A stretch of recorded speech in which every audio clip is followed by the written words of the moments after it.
Welcome. ये पहली class है हमारे फोटोशॉप के बिगनर टू एडवांस कोर्स की। ये कोर्स उन लोगों के लिए है जो पहली बार फोटोशॉप सीख रहे हैं या जो पहले से भी यूज़ करते आ रहे हैं, क्योंकि ये हर एक क्लास डिटेल्ड होने वाली है और आपको हर एक वीडियो में कुछ नया पता चलेगा। और अगर आपने ये कोर्स एक बार देख लिया तो ये मेरी गारंटी है कि आप एक्सपर्ट बन जाएंगे फोटोशॉप के। पहले ये समझो कि फोटोशॉप है क्या। अगर आपसे किसी इंटरव्यू लेने वाले बंदे ने बोल दिया कि फोटोशॉप है क्या, तो आप क्या बोलोगे? तो आपका आंसर होगा कि हाँ, हम बोल देंगे कि फोटोशॉप इमेज एडिटिंग सॉफ्टवेयर है जहाँ पे हम फोटो एडिट करते हैं। नहीं, ये मत बोलना। आप सुनो, फोटोशॉप एक रास्टर ग्राफिक्स एडिटिंग सॉफ्टवेयर है। मैंने कहा रास्टर, तो चलो पहले रास्टर समझ। तो जितने भी डिजिटल ग्राफिक्स होते हैं वो दो कैटेगरी में मेनली आते हैं। पहला आता है रास्टर ग्राफिक्स और दूसरा होता है वेक्टर। रास्टर वो ग्राफिक्स होते हैं जिनमें पिक्सेलेशन आने लगता है जब आप जूम करते हो। जैसे आपने अपने फोन से कोई सेल्फी ली होगी, कभी उसे जूम करना, तो जब बहुत जूम करोगे ना तो पिक्सल आने लगेंगे चौकोर, ठीक है। ये पिक्सेलेशन होता है, पिक्सल से मिलके बना होता है रास्टर इमेज, ठीक है। आपका जेपैग, पीएनजी, गिफ, ये सब रास्टर कहलाता है। जो वेक्टर ग्राफिक्स होते हैं वो पाथ, कर्व, ज्योमेट्री, मैथमेटिक्स, इन सब का यूज करके बनाया जाता है। यानी आप कभी भी उन्हें जूम करोगे ना तो कभी उनमें पिक्सेलेशन नहीं आते हैं। जितने भी मोस्ट ऑफ द पीडीएफ आपको देखने को मिलेगा ना, पीडीएफ एक क्या वेक्टर ग्राफिक्स है। एसवीजी, ईपीएस, एआई, ये कुछ अदर फाइल फॉर्मेट्स हैं जो यूज होते हैं वेक्टर में। और वेक्टर वहाँ यूज होता है जब हमें लोगो डिजाइन करना हो मोस्टली, या फिर कोई आइकॉन डिजाइन करना हो, ठीक है। तो यहाँ पे वेक्टर्स यूज होते हैं। वेक्टर के वर्क के लिए बहुत फेमस एक सॉफ्टवेयर है, वो है एडोब इलस्ट्रेटर, और कोरल ड्रॉ भी है। अगर आपने यूज़ किया हो तो आपको पता होगा। जितना हमें ज़रूरत है उतना हमने वेक्टर और रास्टर समझ लिया है, और जानना हो तो आप इसे ऑनलाइन देख सकते हैं। बाकी क्योंकि फोटोशॉप में हम मेनली रास्टर ग्राफिक्स यूज़ करते हैं ना, इसलिए हम उसे एक रास्टर एडिटिंग सॉफ्टवेयर बोलते हैं। चलो एक बात बताओ, क्या फोटोशॉप में वीडियो एडिट कर सकते हैं? हाँ, बिल्कुल कर सकते हैं। लेकिन लोग फिर करते क्यों नहीं? वो इसलिए क्योंकि उसके लिए डेडिकेटेड सॉफ्टवेयर पहले ही है मार्केट में। DaVinci Resolve, Premiere Pro, Final Cut Pro, ये सॉफ्टवेयर हैं जो वीडियो एडिटिंग के लिए आते हैं। मोस्टली फोटोशॉप डेडिकेटेड है इमेज एडिटिंग के लिए, लेकिन हाँ, आप वीडियो का छोटा मोटा वर्क कर सकते हैं फोटोशॉप के साथ। अगर आपने नाम सुना होगा तो ये फोटोशॉप ना, ये है एडोब फोटोशॉप। वो इसलिए है क्योंकि एडोब एक कंपनी है जो प्रोडक्ट सेल करती है वीडियो एडिटिंग के लिए, एनिमेशन के लिए, फोटो एडिटिंग के लिए, ठीक है। तो उसका एक प्रोडक्ट है फोटोशॉप, इसलिए उसे एडोब फोटोशॉप कहा जाता है। ये भी कंफ्यूजन दूर। आपने फोटोशॉप इंस्टॉल कर लिया, फोटोशॉप के एक चीज को लेके कंफ्यूज हो सकते हो, वो फोटोशॉप का वर्जन। चलो इसे समझते हैं। साइड में आप लिस्ट देख सकते हैं जितने भी फोटोशॉप के वर्जन अभी तक रिलीज हुए हैं। बहुत ज्यादा चांसेस है कि आप फोटोशॉप के सीसी वर्जन, CS या फिर 7 यूज कर रहे हो ना। इसमें एक बात इंपॉर्टेंट है कि पहले फोटोशॉप CS आता था और सन 2013 के बाद फोटोशॉप ने फोटोशॉप CC कर दिया, ठीक है। तो ये क्यों किया, इसमें ये चीज ही समझना है हमें। फोटोशॉप CS में CS का मतलब था क्रिएटिव सूट। इसका मतलब ये है कि आपको सिर्फ फोटोशॉप CS के लिए एक बार पेमेंट करना होता था और फोटोशॉप आप परमानेंटली के लिए यूज कर सकते थे। लेकिन सन 2013 के बाद फोटोशॉप ने CC इंट्रोड्यूस किया। CC का मतलब है क्रिएटिव क्लाउड।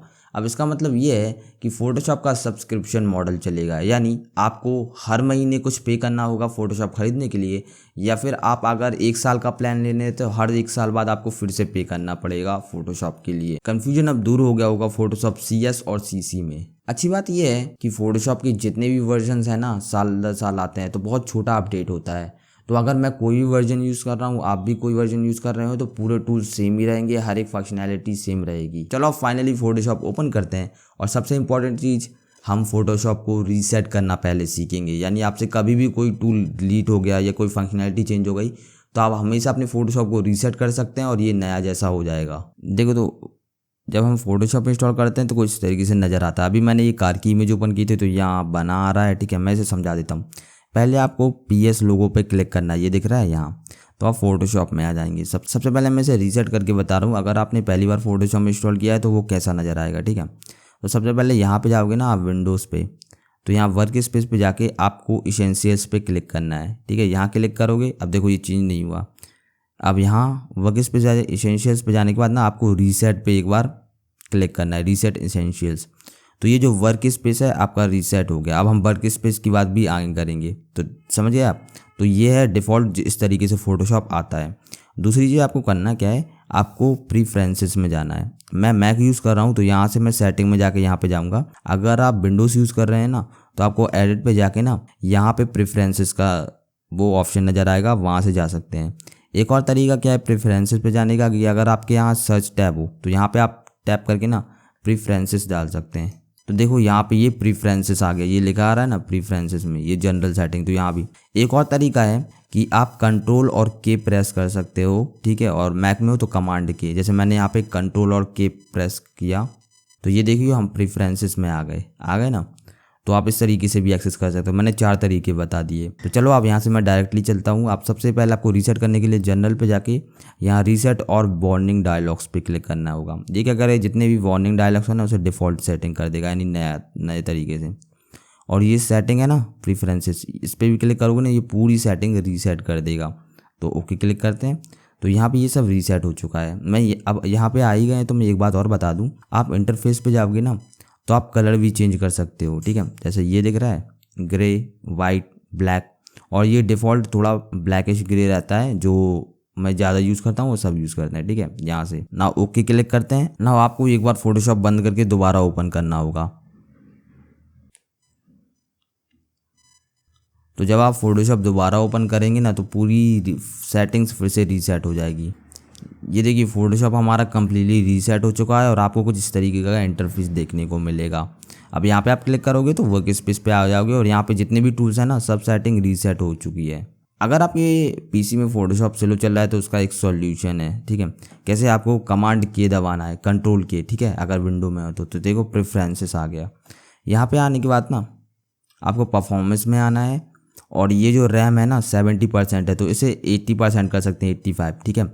ये क्या होता है, आपके रैम में ज़्यादा स्पेस देगा अपने फ़ोटोशॉप को, तो इससे फ़ोटोशॉप आपका थोड़ा तेज़ चलने लगेगा। दूसरी चीज़ आप कर सकते हैं हिस्ट्री स्टेट। ये क्या है हिस्ट्री स्टेट है, मतलब इसका मतलब ये होता है कि जब आप फोटोशॉप यूज़ करते हो ना तो आप गलतियाँ करते हो तो आप अंडू करते हो, पीछे जाते हो, तो हम 50 बार पीछे जा सकते हैं। अगर बहुत ज़्यादा स्लो चल रहा हो तो आप इसे 10 कर सकते हैं, ठीक है, जो कि मैं रिकमेंड नहीं करता, लेकिन कर सकते हैं। और अगर आपका पीसी बहुत पावरफुल हो तो आप इसे 100 तक भी ले जा सकते हैं। मैं इसे 50 के बीच ही रखता हूँ, ठीक है। तो हमने फाइनली फ़ोटोशॉप को रीसेट कर लिया है।